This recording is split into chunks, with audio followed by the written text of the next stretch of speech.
Why do 70% of DIY enthusiasts love building their own gadgets? Because it's fun, rewarding, and you learn a ton. First, here's what you'll need. PVC pipes, a 12V DC motor, a propeller, a battery, a switch, wires, silicone sealant, PVC glue, end caps, tube connectors, and a plastic hose. Safety first. Remember, always work in a well-ventilated area and wear gloves.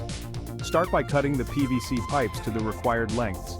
Smooth the edges with sandpaper and drill a hole for the motor shaft in one of the end caps. Attach the impeller to the motor shaft and insert the motor into the PVC pipe. Secure it with the end cap and seal with silicone to keep water out. Next, assemble the PVC pipes to create the housing and connect the inlet and outlet pipes using tube connectors.